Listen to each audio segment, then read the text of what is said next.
अस्सलाम वालेकुम स्टूडेंट्स की हाल है ठीक ठाक। उम्मीद है आप लोग खैर से होंगे। स्टूडेंट्स, गैंग्रीन हमारा टॉपिक चल रहा है और इस पर हमने दो लेक्चर लिए थे और दोनों में जो कि हमने पहले लेक्चर में गैंग्रीन की इंट्रोडक्शन की थी और गैंग्रीन का जो फर्स्ट टाइप था वेट गैंग्रीन जो कि है इसको हमने पढ़ा था। फिर गैंग्रीन का सेकंड टाइप जो कि है कल हमने इस पर एक लेक्चर लिया था जिसको ड्राई गैंग्रीन कहते हैं। सो गैंग्रीन के दो types dry gangrene and wait gangrene हमने पिछले दो लेक्चर्स में हमने इसको पढ़ा था।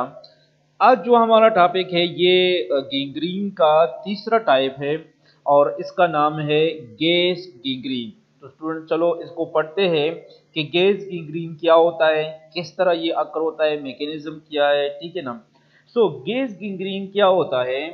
सो gas gangrene and this type of gangrene. अच्छा, पहले मैं आपको ये बताता चलूं कि इसको गैस गैंग्रीन क्यों कहते हैं। जाहिर बात है, इससे पहले जो हमने दो इसके टाइप्स पढ़े थे वेट गैंग्रीन, तो इसको वेट गैंग्रीन इसलिए कहते थे क्योंकि इसमें जो गैंग्रीन बनता है तो वो वेट होता है। ड्राई में चूंकि ड्राई बनता है तो इसलिए इसको ड्राई गैंग्रीन बनते हैं। मतलब जो इसका जो फिजिकल अपीयरेंस होता है तो इस फिजिकल अपीयरेंस के बेस पर हम इसको नाम देते हैं, ठीक है ना। अब इसको गैस गैंग्रीन क्यों कहते हैं? सो इसलिए इसको गैस गैंग्रीन कहते हैं क्योंकि इसमें गैस की फॉर्मेशन होती है जहां पर वाउंड बन जाता है, यानी जिन टिश्यूज में या टिश्यू के जिस पार्ट में, ऑर्गन के जिस पार्ट में गैंग्रीन बनता है और वहां पर गैस की फॉर्मेशन होती है, तो इसलिए इसको गैस गैंग्रीन कहते हैं। अच्छा, ये गैस किस तरह होता है और ये क्यों बनता है, ठीक है ना, ये आगे हम पढ़ेंगे भी, लेकिन थोड़ा सा मैं आपको यहाँ पर थोड़ा सा शॉर्टकट समझाता हूँ। गैस बनता है बैक्टीरिया की वजह से, यानी बैक्टीरिया की ब्रेकडाउन की वजह से, बैक्टीरिया टिश्यू सेल्स को या टिश्यूज को ब्रेक डाउन करे तो इस वजह से गैस फॉर्मेशन होती है। और मोस्टली कौन सा गैस होता है? तो मोस्टली ये कार्बन डाइऑक्साइड होता है, ठीक है ना। तो गैस की फॉर्मेशन होती है इसलिए इसको गैस गैंग्रीन कहते हैं, क्योंकि जो गैंग्रीन होता है उस पर या उस एरिया में गैस फॉर्मेशन होती है, तो इसलिए इसको गैस गैंग्रीन कहते हैं।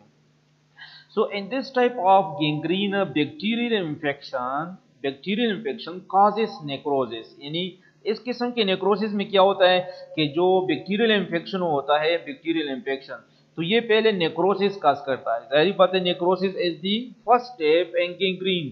गैंग्रीन में नेक्रोसिस होगा, इन गैंग्रीन नेक्रोटिक टिश्यूज में अकर होता है तो नेक्रोसिस तो जरूर होगा।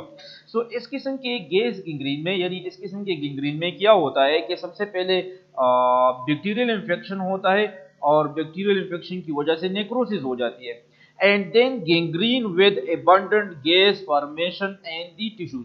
और फिर नेक्रोसिस के बाद क्या होता है कि इसमें गैंग्रीन अकर होता है। गैंग्रीन मैंने आपको गैंग्रीन के डिफिनीशन में पढ़ा था कि बैक्टीरियल इन्फेक्शन होगा, फिर नेक्रोसिस होगा, ठीक है ना, फिर सेकेंडरी इन्फेक्शन होता है इसमें और पुट्रिफेक्शन होता है। तो जब नेक्रोटिक टिश्यूज में सेकेंडरी बैक्टीरियल इन्फेक्शन होता है और इसके साथ साथ पुट्रिफेक्शन भी अकर होता है तो इसको कहते हैं गैंग्रीन। सो पहले क्या हो गया कि बैक्टीरियल इन्फेक्शन हो गया, बैक्टीरियल इन्फेक्शन, फिर बैक्टीरियल इन्फेक्शन के बाद नेक्रोसिस हो गया और नेक्रोसिस के बाद इस नेक्रोटिक टिश्यूज में गैंग्रीन अकर हो गया, ठीक है ना। और गैंग्रीन के बाद क्या होता है कि इसमें एबंडेंट गैस फॉर्मेशन होता है, इसमें गैस की फॉर्मेशन भी होती है, यानी गैंग्रीन प्लस गैस फॉर्मेशन भी हो गया, गैंग्रीन के साथ गैस फॉर्मेशन भी हो गया इसी टिश्यूज में, इसी नेक्रोटिक टिश्यूज में। तो इस किस्म के गैंग्रीन को कहते हैं गैस गैंग्रीन, इसको कहते हैं। Students, I repeat, gas gangrene क्या होता है? इसके नाम से पता चलता है कि गैस गैंग्रीन मतलब इसमें गैस की फॉर्मेशन होती है, ठीक है ना। इस किस्म के गैंग्रीन में गैस की फॉर्मेशन होती है, ठीक है। इसमें क्या होता है? इसमें यह होता है कि सबसे पहले टिश्यूज में बैक्टीरियल इन्फेक्शन होगा, यानी सबसे पहले इन्फेक्शन होगा। इन्फेक्शन के बाद फिर क्या होता है कि इसमें नेक्रोसिस होता है और नेक्रोसिस में चूंकि फिर क्या होता है कि पुट्रिफेक्शन होता है तो बात चल जाती है फिर गैंग्रीन की तरफ। नेक्रोसिस के बाद गैंग्रीन अकर हो गया। गैंग्रीन के लिए ये दोनों स्टेप शर्त है कि पहले इसमें इन्फेक्शन होगा, फिर नेक्रोसिस होगा और फिर सेकेंडरी इन्फेक्शन और पुट्रिफेक्शन होगा और फिर क्या होगा? गैंग्रीन अकर होगा। अब इस किस्म के गिंग्रीन में क्या होता है कि इसमें बहुत ज्यादा गैस फॉर्मेशन भी होती है, एबंडेंट गैस फॉर्मेशन होती है इस टिश्यूज में, नेक्रोटिक टिश्यूज में। तो इस किस्म के गिंग्रीन को कहते हैं गैस गिंग्रीन, इसको कहते हैं। मतलब ये कि जब किसी भी गिंग्रीनस टिश्यूज में गिंग्रीन के साथ साथ गैस की फॉर्मेशन भी उस टिश्यूज में होती है, such type of gangrene is called gas gangrene, इसको कहते हैं। शॉर्टकट डिफिनीशन ये है कि किसी भी गिंग्रीनस टिश्यूज में गिंग्रीन के साथ साथ जब वहां पर गैस की फॉर्मेशन भी होती है तो इसको कहते हैं गैस गिंग्रीन, इसको कहते हैं। मतलब अब यहां पर मैंने नीचे लिखा है गैस गिंग्रीन में क्या होता है, गैस गिंग्रीन में वेट गिंग्रीन होता है, प्लस वेट गिंग्रीन के साथ साथ इसमें गैस फॉर्मेशन भी होता है। मैंने आपको पढ़ाया था कि wet gangrene is the only true gangrene. यानी गिंग्रीन के जो 3 टाइप्स है ना, वेट गिंग्रीन है, ड्राई गिंग्रीन है और गैस गिंग्रीन है। इन तीनों टाइप्स में जो ट्रू गिंग्रीन है वो वेट गिंग्रीन है। ड्राई गिंग्रीन भी ट्रू गिंग्रीन नहीं है, ठीक है ना, सिर्फ वेट गिंग्रीन ये ट्रू गिंग्रीन है। और असल में गिंग्रीन के 2 टाइप्स है, वेट एंड ड्राई। ये जो तीसरा जो गैस गिंग्रीन है असल में ये वेट गिंग्रीन का एक सब टाइप है, ठीक है ना। तो इसलिए हम कहते हैं कि गिंग्रीन के 3 टाइप्स है, वेट, ड्राई एंड गैस। लेकिन गैस गिंग्रीन जो कि ये असल में वेट गिंग्रीन का एक सब टाइप है, ठीक है। सो गैस गिंग्रीन में क्या होता है कि वेट गिंग्रीनस नेक्रोसिस होता है, वेट गिंग्रीन होता है, प्लस वेट गिंग्रीन के साथ साथ जब गैस की फॉर्मेशन भी होती है उसी टिश्यू में तो फिर इसको कहते हैं गैस गिंग्रीन, इसको कहते हैं। सो बहुत इजी है, इसमें कोई चीज मुश्किल नहीं है, ठीक है ना। क्या होता है गिंग्रीन में, गैस गिंग्रीन में क्यों वेट गिंग्रीन होता है। वेट गिंग्रीन पर पहले हमने लेक्चर लिया है, इस गिंग्रीन का पार्ट भी आप देख ले, ठीक है ना। जब वेट गिंग्रीन के साथ साथ उसी नेक्रोटिक टिश्यूज में, उसी गिंग्रीनस टिश्यूज में जब गैस की फॉर्मेशन भी होती है तो इस किस्म के गिंग्रीन को फिर वेट गिंग्रीन नहीं कहते बल्कि इसको कहते हैं गैस गिंग्रीन। और ये वेट गिंग्रीन का एक सब टाइप है, ठीक है ना, या इसको हमने गिंग्रीन में इंक्लूड किया है कि गिंग्रीन की 3 टाइप्स है, वेट, ड्राई एंड गैस गिंग्रीन, ठीक है। तो ये डिफिनीशन था गैस गिंग्रीन का कि गैस गिंग्रीन किसे कहते हैं। Again I repeat, in this type of gangrene bacterial infection causes necrosis and then gangrene यानी necrosis cause होगा, फिर necrosis के बाद gangrene cause होगा with abundant gas formation। लेकिन gangrene के साथ साथ gas formation भी होगा उसी tissues में। So gas gangrene is the wet gangrene plus gas formation, this is called gas gangrene, इसको कहते हैं, ठीक है। सो ये गैस गिंग्रीन का डिफिनेशन था, कोई चीज इसमें मुश्किल नहीं था। इंशाल्लाह मुझे उम्मीद है कि आप लोगों के लिए बहुत ज्यादा इजी होगा। नेक्स्ट स्लाइड की तरफ जाते हैं। प्रीडिस्पोजिंग factors of gas gangrene. Gas गिंग्रीन के लिए जो फैक्टर्स हो सकते हैं, क्या फैक्टर्स हो सकते हैं, प्रीडिस्पोजिंग फैक्टर्स क्या है, ऐसे कौन से फैक्टर्स है जो गैस गिंग्रीन खास करता है, ठीक है ना। So, gas gangrene may follow the contamination of a wound with the spores of pathogenic Clostridia। असल में क्या होता है गैस गैंग्रीन में कि जो वाउंड बन जाता है, वाउंड वाउंड यानी जो जख्म होता है, इंजरी की वजह से जो वाउंड बन जाता है, इस वाउंड में क्या होता है कि इस वाउंड में, इस इंजरी साइड पर फिर स्पोर्स जाते हैं, स्पोर्स इसमें दाखिल हो जाते हैं या स्पोर्स इसमें शामिल हो जाते हैं। इसी वाउंड एरिया में स्पोर्स जमा होना शुरू हो जाते हैं। स्पोर्स किस चीज के, स्पोर्स एक बैक्टीरिया है हमारे साथ, एक पैथोजेनिक बैक्टीरिया है जिसको कहते हैं क्लास्ट्रीडियम। जिसको क्या कहते हैं, क्लास्ट्रीडियम या क्लास्ट्रीडिया इसका जीनस है। क्लास्ट्रीडियम जो कि है फिर ये जनरा है इसका, इसके अंदर कई इसके फिर जनरा है जिसमें क्लास्ट्रीडियम टेटनी आपने नाम सुना होगा, ठीक है ना। सो क्लास्ट्रीडिया या जो क्लास्ट्रीडियम जीनस वाले हैं, ठीक है ना, जो बैक्टीरिया है, सो इनकी इस बैक्टीरिया के जो क्लास्ट्रीडिया बैक्टीरिया है, इनके स्पोर्स जो के है उसी वाउंड एरिया में जमा होना शुरू हो जाएंगे। यानी वाउंड के साथ वहां पर स्पोर्स दाखिल हो जाते हैं, इस बैक्टीरिया के स्पोर्स जो के दाखिल हो जाते हैं और ये फिर गैस गैंग्रीन का करता है। गैस गैंग्रीन के लिए ये बैक्टीरिया बहुत ज्यादा कॉमन है, क्लास्ट्रीडिया। और ये याद रखिए जो क्लास्ट्रीडिया बैक्टीरिया है ये एनएरोब्स है, एनएरोब्स। आपने बैक्टीरिया पढ़ा होगा माइक्रोबायोलॉजी में या आपने वैसे ही पढ़ा होगा कि एनेरोबिक बैक्टीरिया, एनेरोब्स कौन से बैक्टीरिया है जिसको ऑक्सीजन की जरूरत नहीं होती है, यानी वो ऑक्सीजन के बगैर जो कि वो खुश होते हैं, ठीक है ना।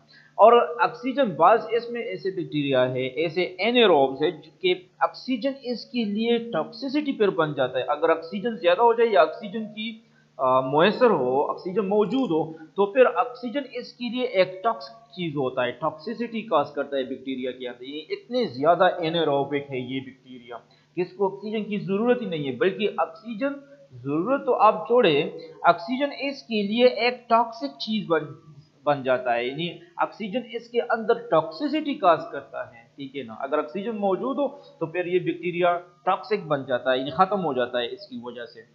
सो क्या होता है, pre disposing factor gas gangrene में क्या है, एक है क्लास्ट्रीडिया, कि क्लास्ट्रीडिया जो कि ये एक ऐसा बैक्टीरिया है कि जब वाउंड हो जाता है, कोई जख्म आ जाता है इंजरी की वजह से, किसी भी इंजरी की वजह से, तो उस वाउंड एरिया में इस बैक्टीरिया जिसको क्लास्ट्रीडिया कहते हैं, इसके स्पोर जो कि वहां पर दाखिल हो जाते हैं, ठीक है ना।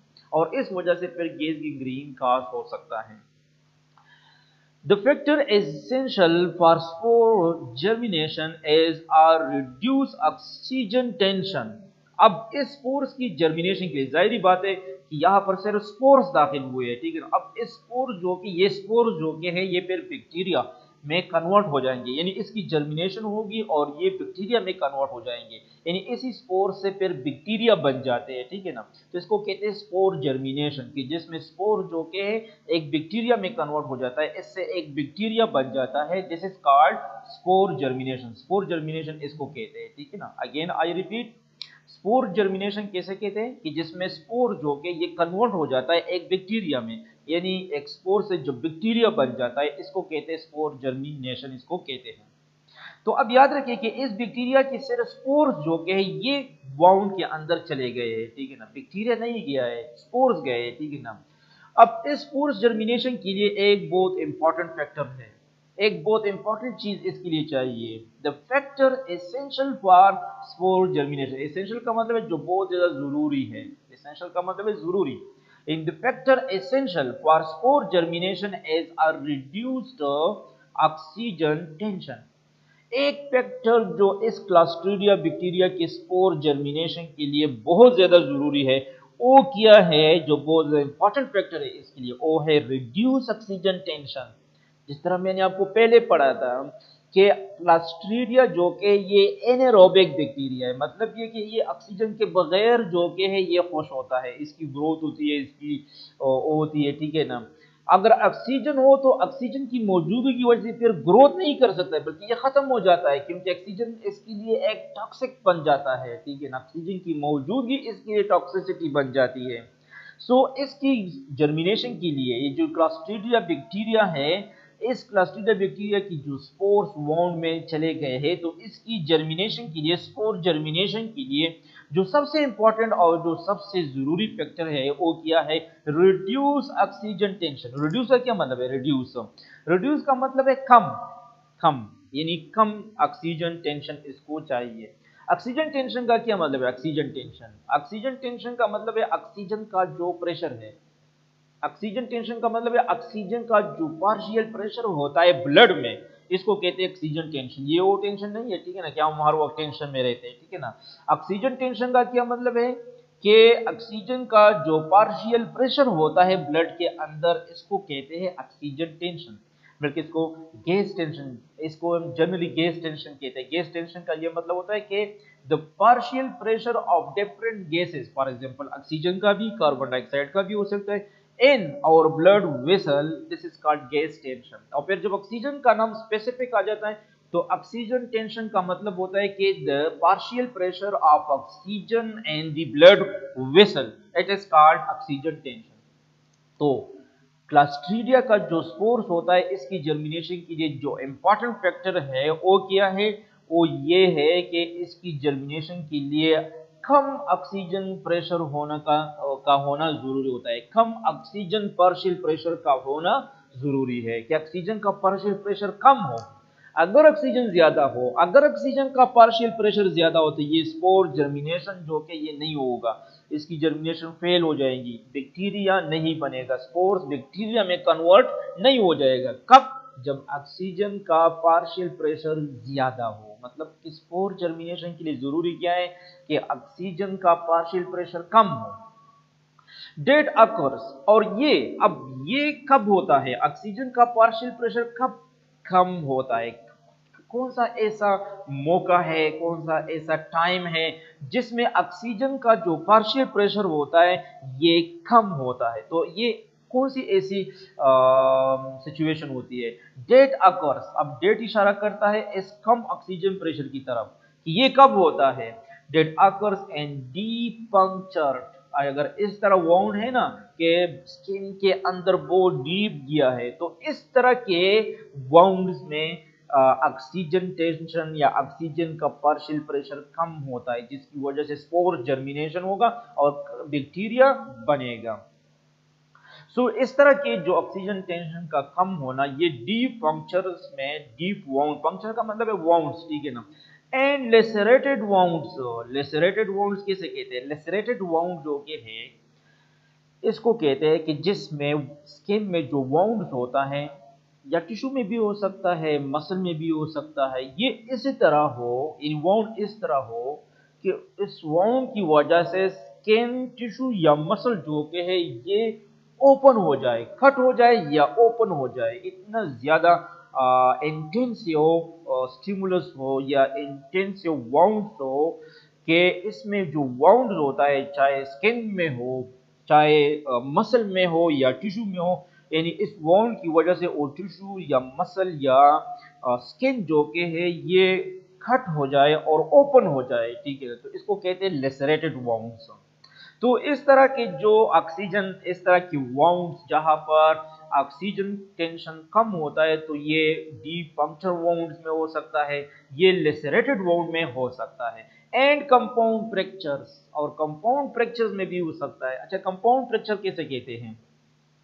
कंपाउंड फ्रैक्चर जो के है ये बोन फ्रैक्चर का एक टाइप है। एक सिंपल होता है, एक कंपाउंड होता है, ठीक है ना। सिंपल इस तरह होता है कि फॉर एग्जांपल बोन फ्रैक्चर, अंदर से बोन फ्रैक्चर होता है लेकिन बाहर स्किन में कोई इंफेक्शन काज नहीं करता है, स्किन में वाउंड नहीं आता है, स्किन ओपन नहीं होता है, स्किन उसी तरह सलामत होता है, ठीक है ना। तो इसको सिंपल फ्रैक्चर कहते हैं।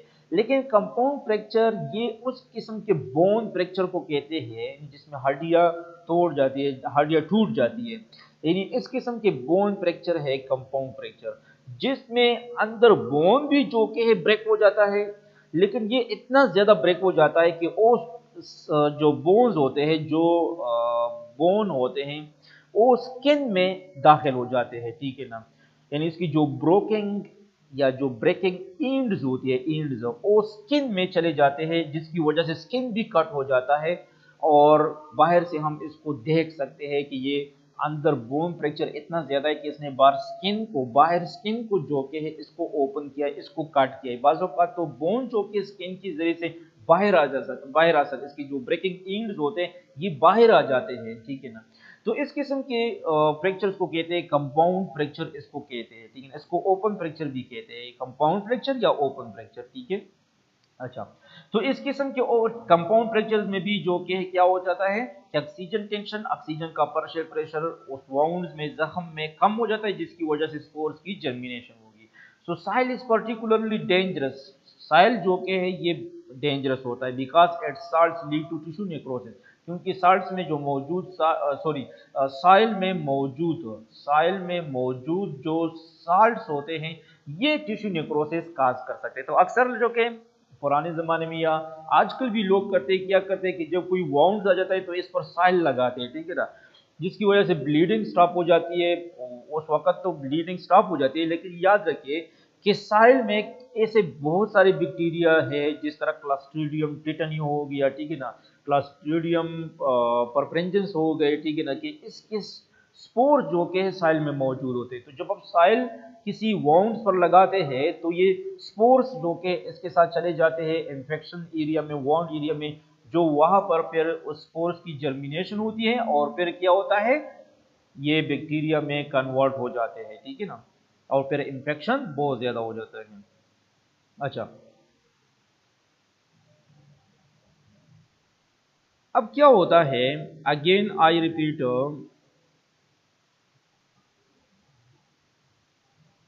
गेज गैंग्रीन आज हमने पढ़ा, gas gangrene.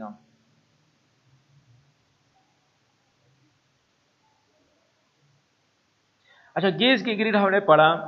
And this type of gangrene bacterial infection causes necrosis and then gangrene with abundant gas formation in the tissue.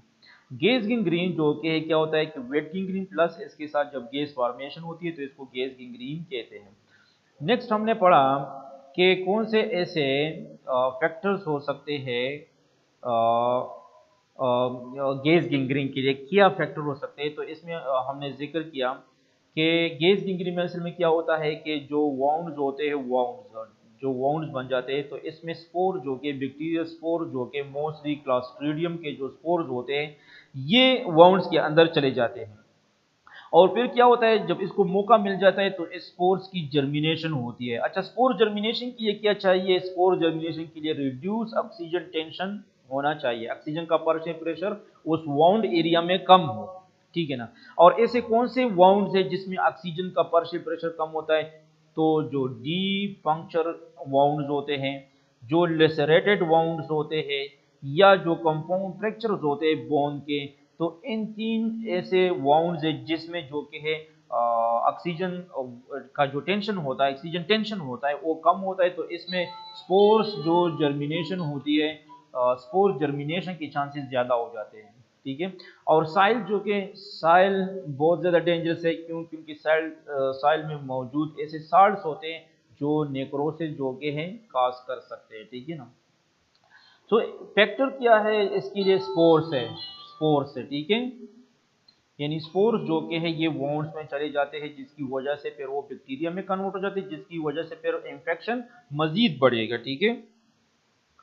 अच्छा, नेक्स्ट स्लाइड की तरफ जाते हैं।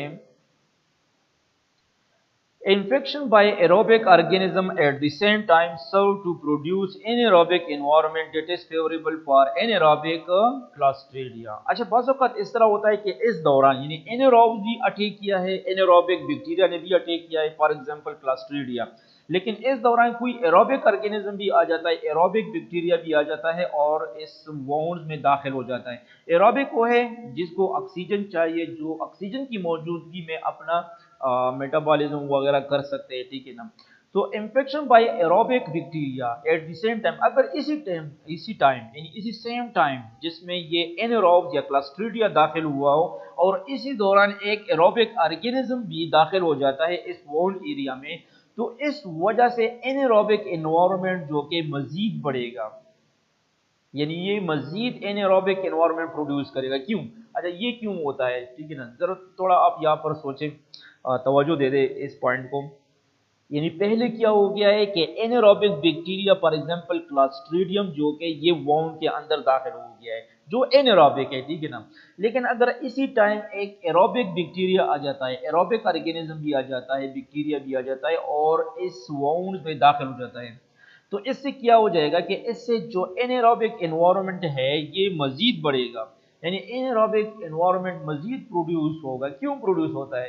क्योंकि जो एनारोबिक बैक्टीरिया दाखिल हो गया तो ज़ाहिरी बात है कि ये ऑक्सीजन को यूटिलाइज करेगा। एनारोबिक तो ये तो ऑक्सीजन लेता है, ऑक्सीजन यूटिलाइज करता है, तो ये उस रीजन में मौजूद ऑक्सीजन को यूटिलाइज करेगा, ऑक्सीजन लेगा उस एनवायरनमेंट से, उस एरिया से ऑक्सीजन मजीद लेगा, तो वो एरिया या वो वाउंड जो कि वो मजीद एनारोबिक बन जाएगा, एनारोबिक बन जाएगा। तो इसमें इस बैक्टीरिया को एरोबिक भी जो कि मजीद इंफेक्शन काज कर सकता है, लेकिन जो एनारोबिक होता है उसको भी मजीद जो कि है बैक्टीरिया की जो रिप्रोडक्शन होती है, जो ग्रोथ होती है वो मजीद बढ़ेगा, क्योंकि वो एनारोबिक कंडीशन में खुश होता है, ठीक है ना। और एनारोबिक इसके लिए मजीद बढ़ जाता है। क्यों? क्योंकि एरोबिक बैक्टीरिया दाखिल हो जाते हैं और एरोबिक बैक्टीरिया क्या करते हैं कि वो वहां पर जो मौजूद ऑक्सीजन होता है उस ऑक्सीजन को यूटिलाइज करता है, ठीक है ना। तो वो एनवायरनमेंट एनारोबिक एनवायरनमेंट बन जाता है और इस एनारोबिक एनवायरनमेंट में क्लॉस्ट्रीडिया जो कि ये मजीद ग्रोथ करेगा, स्पोर जर्मिनेशन हो जाएगा, तो इंफेक्शन बढ़ेगा। रिजल्ट क्या है कि इंफेक्शन मजीद बढ़ेगा, ठीक है ना। That is favourable for anaerobic clostridia. ये एनारोबिक एनवायरनमेंट, एनारोबिक बैक्टीरिया जो क्लास्ट्रीडिया है इसके लिए फेवरेबल एनवायरनमेंट है, फेवरेबल एनवायरनमेंट है, ठीक है। अच्छा, etiology of gas gangrene. Gas gangrene की क्या काजेस हो सकते हैं? They are two groups of clostridia. Clostridia के दो ऐसे ग्रुप्स हैं जो गेज गिंग्रीन काज करते हैं। एक को कहते हैं सेकोरोलेटिक, एक कहते हैं सेकोरोलेटिक और दूसरे को कहते हैं प्रोटियोलेटिक क्लास्ट्रीडिया। एक सेकोरोलेटिक क्लास्ट्रीडिया और दूसरा प्रोटियोलेटिक क्लास्ट्रीडिया। सेकोरोलेटिक जो क्लास्ट्रीडिया है इसमें दो किस्म के क्लास्ट्रीडिया है जो गेज गिंग्रीन काज कर सकते हैं। एक क्लास्ट्रीडियम परफ्रेंजेंस, दूसरा क्लास्ट्रीडियम सेप्टिकम। ये दो ऐसे क्लास्ट्रीडिया है, दो ऐसे बैक्टीरिया है जो गेज गिंग्रीन काज करते हैं। और दूसरा जो कि ये है प्रोटियोलेटिक, प्रोटियोलेटिक क्लास्ट्रीडियम। और इसमें भी दो ऐसे क्लास्ट्रीडियम है जो इस गेज गिंग्रीन को काज कर सकते हैं। फॉर एग्जांपल, ये मैंने एग्जांपल लिए जस्ट, क्लास्ट्रीडियम स्पोरोजीन, क्लास्ट्रीडियम एस्ट्रोलेटिकम, ठीक है ना। तो दो किस्म के बैक्टीरिया है, दो किस्म के क्लास्ट्रीडिया है जो गेज गिंग्रीन काज करते हैं। एक को सेकोरोलेटिक कहते हैं और दूसरा प्रोटियोलेटिक कहते हैं। सेकोरोलेटिक ऑर्गेनिज्म लिबरेट पावरफुल एक्सोटॉक्सिन्स। क्या होता है कि इसमें जो सेकोरोलेटिक क्लास्ट्रीडियम है, सेकोरोलेटिक, ये क्या करता है? ये एक्सोटॉक्सिन्स लिबरेट करता है, एक्सोटॉक्सिन्स प्रोड्यूस करते हैं और पावरफुल एक्सोटॉक्सिन्स प्रोड्यूस करते हैं, ठीक है ना। यानी एक्सोटॉक्सिन्स बैक्टीरिया से प्रोड्यूस होते हैं और ये वो टॉक्सिन्स होते हैं जो टॉक्सिसिटी काज करते हैं हमारे बॉडी में, ठीक है ना। तो पहले क्या हो जाएगा कि जो सेकोरोलेटिक ऑर्गेनिजम्स है, जो सेकोरोलेटिक टाइप से क्लास्ट्रीडिया का, वो पावरफुल एक्सोटॉक्सिन्स लिबरेट करेगा, प्रोड्यूस करेगा। That produce tissue necrosis. अब इसकी वजह से क्या हो जाएगा? इस एक्सोटॉक्सिन की वजह से, इस एक्सोटॉक्सिन की वजह से नेक्रोसिस प्रोड्यूस हो जाएगा, नेक्रोसिस अकर हो जाएगा। Then proteolytic organisms break down the tissue into putrid products. और फिर क्या हो जाता है? यहाँ पर सेक्रोलेटिक ने काम किया, सेक्रोलेटिक का काम यहाँ पर खत्म हो गया। फिर जो कि क्या हो जाएगा? फिर इसके बाद प्रोटियोलेटिक जो क्लास्ट्रीडिया है ये अपना काम शुरू करेगा। और प्रोटियोलेटिक क्या करता है? प्रोटियोलेटिक जो कि टिश्यूज की ब्रेकडाउन, जिसमें नेक्रोसिस अकर हुआ है, उस टिश्यूज की मजीद ब्रेकडाउन करता है और इसको एक पोर्ट्रेट प्रोडक्ट में कन्वर्ट करता है। पोर्ट्रेट मतलब पोर्ट्रीफिक्शन, पोर्ट्रीफेक्शन काज करेगा, ठीक है ना। तो इसके साथ जो कि इसमें गैस भी लिबरेट होता है, तो इसलिए इसको फिर क्या कहते हैं? गैस गिंग्रीन। तो गैस गिंग्रीन की टियोलॉजी क्या है, काज क्या है? दो किस्म के क्लास्ट्रीडिया है जो गैस गिंग्रीन काज कर सकते हैं। एक को सेक्रोलेटिक कहते हैं, दूसरे को प्रोटियोलेटिक कहते हैं।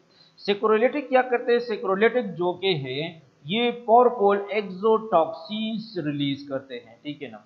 और ये एक्सोटॉक्सिन्स क्या करेंगे? ये टिश्यू नेक्रोसिस काज करेगा। और फिर यहाँ पर जो कि सेक्रोलेटिक का काम खत्म हो गया, फिर प्रोटियोलेटिक जो क्लास्ट्रीडिया है ये दाखिल हो जाएगा और ये उस टिश्यूज की मजीद ब्रेकडाउन करेगा, क्योंकि उस टिश्यूज के अंदर प्रोटीन की ब्रेकडाउन करता है, इसलिए इसको प्रोटियोलेटिक कहते हैं, ठीक है ना। और ये जो प्रोटियोलेटिक क्लास्ट्रीडिया है ये टिश्यूज को मजीद एक पोर्ट्रेट प्रोडक्ट में कन्वर्ट करेगा, पोर्ट्रीफेक्शन काज करेगा, जिसकी वजह से गिंग्रीन काज हो जाएगा। और चूंकि इसमें गैस भी रिलीज होता है तो इसलिए इसको कहते हैं गैस गिंग्रीन, इसको कहते हैं। सो नेक्स्ट स्लाइड की तरफ जाते हैं। Pathogenesis steps and gas gangrene. Gas gangrene में जो स्टेप्स होते हैं कि स्टेप बाय स्टेप ये किस तरह आकर होता है। पहले क्या होता है कि पहले वाउंड हो जाता है, जिस तरह मैंने पहले आपको पढ़ा। इसमें एनारोबिक कंडीशंस आ जाता है, एनारोबिक जो क्लास्ट्रीडिया है ये दाखिल हो जाता है और फिर स्पोर्स ऑफ क्लास्ट्रीडिया जो कि है यहाँ पर जर्मिनेशन इसकी होती है, ठीक है। नेक्रोसिस ऑफ मसल फाइबर, और इसकी वजह से फिर क्या हो जाएगा? नेक्रोसिस अकर हो जाएगा मसल फाइबर्स की ड्यू टू एक्सोटॉक्सिन। सेक्रोलेटिक क्लास्ट्रीडिया यानी एक्सोटॉक्सिन्स पहले रिलीज करेगा और इस वजह से नेक्रोसिस हो जाएगा ऑफ द सेक्रोलेटिक क्लास्ट्रीडिया।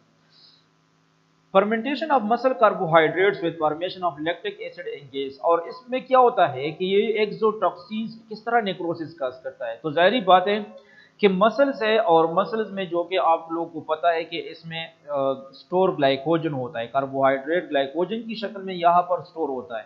तो ये असल में ये जो एक्सोटॉक्सिन्स है सेक्रोलेटिक क्लास्ट्रीडिया का, ये इस ग्लाइकोजन की ब्रेकडाउन या फर्मेंटेशन काज करेगा, जिसकी वजह से क्या बन जाएगा, लैक्टिक एसिड और गैस बन जाता है, ठीक है ना, कार्बन डाइऑक्साइड वगैरह इस तरह की गैस बन जाते हैं और लैक्टिक एसिड भी बन जाता है। Due to pressure of gas arterial supply of the area is also cut down, और चूंकि इस रीजन में गैस बन गया, इसी वजह से ये अपना एक प्रेशर भी प्रोड्यूस करता है। जब वहां पर गैस बन जाता है तो गैस का एक प्रेशर भी प्रोड्यूस हो जाएगा। तो इस गैस की प्रेशर की वजह से, due to pressure of gas, जो आर्टीरियल सप्लाई होता है उस एरिया को, यानी जो नेक्रोटिक एरिया है, ठीक है ना, तो उसको जो आर्टीरियल सप्लाई होता है, जो उसको ब्लड सप्लाई करता है, तो ये भी कट डाउन हो जाता है, क्योंकि वहां पर गैस का प्रेशर इतना ज्यादा है कि ये ब्लड को उस एरिया तक पहुंचने नहीं देता है इस प्रेशर की वजह से। तो ब्लड सप्लाई ब्लॉक हो जाएगा, जो आर्टीरियल सप्लाई है उसको स्टॉप हो जाएगा, ठीक है ना। तो ये पहले भी मैंने आपको पढ़ा था, तो इसको दोबारा रिपीट करते हैं। डीप वोंड सबसे पहले वोंड हो जाएगा, फिर एनारोबिक कंडीशन प्रोड्यूस हो जाएगा, क्योंकि इसमें स्पोर्स दाखिल हो जाएंगे क्लस्ट्रीडिया के। फिर क्या हो जाएगा कि ये स्पोर जब अंदर जाते वोंड्स के अंदर, ये नेक्रोसिस काज करेगा, और नेक्रोसिस की वजह से क्या हो जाएगा, नेक्रोसिस किस तरह काज करता है, क्योंकि ये क्लस्ट्रीडिया जो कि ये एक्सोटॉक्सिन रिलीज करेगा, और इस दौरान जो कि लैक्टिक एसिड और गैस की फॉर्मेशन भी होती है। क्यों? क्योंकि नेक्रोसिस के दौरान जब ये एक्सोटॉक्सिन नेक्रोसिस काज करता है, तो ये मसल में मौजूद जो ग्लाइकोजन होता है इसकी फर्मेंटेशन काज करता है, फर्मेंटेशन। और ग्लाइकोजन की फर्मेंटेशन की वजह से एक लैक्टिक एसिड बनेगा और एक गैस बन जाता है, और फिर इस गैस की फॉर्मेशन की वजह से वह गैस का एक प्रेशर भी डिवेल्प हो जाएगा, और इस गैस प्रेशर की वजह से जो आर्टीरियल सप्लाई है उस एरिया को, कौन सी एरिया को, जहां पर नेक्रोसिस हुआ है, उस एरिया को जो आर्टीरियल सप्लाई है ये भी कट डाउन हो जाएगा या ब्लॉक हो जाएगा, उसको जो आर्टीरियल सप्लाई, जो ब्लड सप्लाई, ये स्टॉप हो जाएगा। अच्छा, फिर क्या होगा आफ्टर नेक्रोसिस, यहां पर तो नेक्रोसिस तक बात हो गई, सिक्रोलिटिक क्लस्ट्रीडिया किया, स्पोर्स बन गया, स्पोर्स एक्सोटॉक्सिन रिलीज किया, मसल्स की फर्मेंटेशन काज की, ब्रेकडाउन, ग्लाइकोजन की ब्रेकडाउन, जिसमें लैक्टिक एसिड और कार्बन डाइऑक्साइड बन गया, और चूंकि गैस बन गया तो गैस प्रेशर की वजह से आर्टीरियल सप्लाई भी ब्लॉक हो गया, यानी नेक्रोसिस अकर हो गया। नेक्रोसिस तो हो गया, ये नेक्रोसिस तक तो बात हो गई, और ये किसने किया, ये सिक्रोलिटिक बैक्टीरिया ने किया। अब इसके बाद प्रोटियोलिटी, अब ये स्टेप बाय स्टेप मैंने आपको पढ़ाया कि गैस गिंग्रीन किस तरह अकर होता है, स्टेप बाय स्टेप। यहां पर सिक्रोलिटिक का काम था, अब प्रोटियोलिटिक क्लस्ट्रीडियम जो कि है अपना काम शुरू करेगा। The proteolytic after necrosis, the proteolytic clostridia decompose the dead muscles which become greenish black. अब प्रोटियोलिटिक बैक्टीरिया आ जाएगा, प्रोटियोलिटिक क्लस्ट्रीडिया आ जाएगा, और जो मसल डेड हुआ है, जो डेड मसल्स थे, उसको कन्वर्ट करेगा, उसकी डिकम्पोजिशन काज करेगा, फर्दर इसकी ब्रेकडाउन या डिस्ट्रक्शन काज करेगा, जिसकी वजह से ये क्या हो जाएंगे, मसल ग्रीनिश ब्लैक में कन्वर्ट हो जाएंगे। कलर इसका क्या होगा, कलर ग्रीनिश ब्लैक में कन्वर्ट हो जाएंगे। अच्छा, ग्रीनिश ब्लैक में क्यों कन्वर्ट, ये कलर क्यों प्रोड्यूस होता है मसल का, due to iron sulphide formation, iron sulphide की फॉर्मेशन होती है। अच्छा, आयरन सल्फाइड की फॉर्मेशन दोनों टाइप्स में मैंने पहले भी आपको पढ़ाया था, ड्राई में भी और वेट में भी, कि आयरन सल्फाइड क्यों बनता है, क्योंकि इसमें पहले क्या होता है कि वहां पर मौजूद जो ब्लड होता है इसकी हिमालिसिस होती है, यानी आरबीसीज की ब्रेकडाउन होती है, तो उससे आयरन रिलीज हो जाता है, ठीक है ना। तो एक आयरन बैक्टीरिया, सॉरी आयरन जो कि आरबीसीज ब्रेकडाउन से आ गया, और दूसरा जो कि है बैक्टीरिया हाइड्रोजन सल्फाइड, जिसको H2S कहते हैं, वो रिलीज करता है, ये बैक्टीरिया रिलीज करता है, ठीक है ना। तो बैक्टीरिया से हाइड्रोजन सल्फाइड आ गया, और आरबीसीज ब्रेकडाउन से आयरन आ गया, तो ये आयरन और हाइड्रोजन सल्फाइड आपस में रिएक्शन करते हैं, और इन दोनों की रिएक्शन के रिजल्ट में आयरन सल्फाइड बन जाता है। हाइड्रोजन सल्फाइड और आयरन आपस में रिएक्शन करेगा, और इसके रिजल्ट में आयरन सल्फाइड बन जाता है। तो जो आयरन सल्फाइड है इसका कलर ब्लैक होता है, तो इसलिए ये नेक्रोटिक टिश्यूज को भी ब्लैक बनाता है, ग्रीनिश ब्लैक बनाता है, ठीक है ना। और बाकी गैंग्रीन की तरह गैस गैंग्रीन भी जो कि फॉल्स स्मेल प्रोड्यूस करता है, ठीक है ना। फॉल्स स्मेल क्यों प्रोड्यूस करता है, वही नाइट्रोजनस इन प्रोडक्ट्स है, जिस तरह पहले मैंने आपको पढ़ाया था कि फॉर एग्जांपल एंडोल है, केटोल है, ठीक है ना। तो इस तरह के कुछ नाइट्रोजनस इन प्रोडक्ट बन जाते हैं जो फॉल्स स्मेल प्रोड्यूस करते हैं। तो नेक्रोसिस के बाद जब सिक्रोलिटिक बैक्टीरिया ने अपना काम किया, तो इसके बाद प्रोटियोलिटिक बैक्टीरिया का काम शुरू हो गया, और प्रोटियोलिटिक बैक्टीरिया ने क्या किया कि जो मसल्स था, जो डेड मसल्स थे, इसकी फर्दर डिकम्पोजिशन की, और ये कन्वर्ट हो गया ग्रीनिश ब्लैक कलर में आयरन सल्फाइड की वजह से। इस पर मैंने आपको बताया कि आयरन सल्फाइड कहाँ से आ गया, और फॉल्स स्मेल देता है। और फॉल्स स्मेल क्यों देता है? कुछ नाइट्रोजनस इन प्रोडक्ट की वजह से। Severe toxemia due to circulating exotoxins is manifested by shock। क्या होता है कि चूंकि इसमें इन्फेक्शन बहुत ज्यादा होता है, गेज गैंग्रीन में इन्फेक्शन बहुत ज्यादा होता है, ठीक है ना, तो इसकी वजह से ये इन्फेक्शन बाज़ औक़ात ब्लड तक पहुंच जाता है, तो इसको टॉक्सीमिया कहते हैं। और गेज गैंग्रीन में सिवियर टॉक्सीमिया खास होता है, ठीक है ना, सिवियर टॉक्सीमिया ये खास करता है। तो फिर इसकी वजह से क्या हो जाते हैं, सिवियर टॉक्सीमिया की वजह से ये जो एक्सोटॉक्सिन्स हैं ये हमारे ब्लड सर्कुलेशन में शामिल हो जाएगा, यानी सेप्टिक शॉक काज करता है, ठीक है ना, और ये as a result shock produce करेगा। शॉक, इस किस्म के शॉक को कहते हैं सेप्टिक शॉक। आगे पैथोलॉजी में शॉक टॉपिक आएगा, इसको हम वहां पर डिस्कस करेंगे। शॉक का एक टाइप है जिसको कहते हैं सेप्टिक शॉक, जो बैक्टीरियल इन्फेक्शन की वजह से जो शॉक आकर होता है इसको सेप्टिक शॉक कहते हैं। तो सिवियर टॉक्सीमिया की वजह से सेप्टिक शॉक भी अकर हो जाएगा। अच्छा, ये तो कुछ स्टेप्स थे गेज गैंग्रीन के, कि gauge gangrene step by step किस तरह अकर होता है। अच्छा, गेज गैंग्रीन के कॉमन साइट्स कौन कौन से हैं, यानी कौन से साइट्स में बॉडी में कहाँ पर ये अकर होता है। तो दो मेन जगह जहाँ पर गेज गैंग्रीन के चांसेस बहुत ज़्यादा होते हैं, एक मसल्स में अकर होता है और दूसरा लेवर में, ठीक है। ये कॉमन साइट्स है गेज गैंग्रीन के लिए। कॉम्प्लिकेशन इसके क्या है, गेज गैंग्रीन के कॉम्प्लिकेशंस क्या है। सबसे पहला जो कॉम्प्लिकेशन है वो क्या है कि ये रैपिडली स्प्रेड हो जाता है। जो गेज गैंग्रीन है ये रैपिडली स्प्रेडिंग गैंग्रीन है। और दूसरा क्या है, शॉक काज करता है सिवियर टॉक्सीमिया की वजह से, ठीक है ना, और हेमोलिटिक एनीमिया भी काज करता है, क्योंकि इसमें आरबीसीज की ब्रेकडाउन होती है तो हेमोलिटिक एनीमिया भी काज करता है। तो ये कॉम्प्लिकेशंस होते हैं। कॉम्प्लिकेशन का मतलब ये है कि एक गेज गैंग्रीन फर्दर कौन से प्रॉब्लम्स क्रिएट कर सकता है हमारे बॉडी में। तो एक ये है कि ये फर्दर स्प्रेड हो जाता है, जिसकी वजह से अदर टिश्यूज या जो नाइबर टिश्यूज होते हैं, एडजेसेंट टिश्यूज होते हैं, वो भी जो के डिस्ट्रॉय हो जाएंगे। तो ये रैपिडली स्प्रेडिंग गैंग्रीन है। दूसरा ये कि ये शॉक काज करता है, शॉक जिसको सेप्टिक शॉक कहते हैं, और हीमोलिटिक एनीमिया भी काज करता है, जो एनीमिया का एक टाइप है जिसमें आरबीसीज की ब्रेकडाउन होती है। अच्छा, नेक्स्ट स्लाइड की तरफ जाते हैं। Treatment of gangrene. अब गैंग्रीन के तीनों टाइप्स हमने पढ़े, wet, dry and gas gangrene, तीनों टाइप्स हमने पढ़े।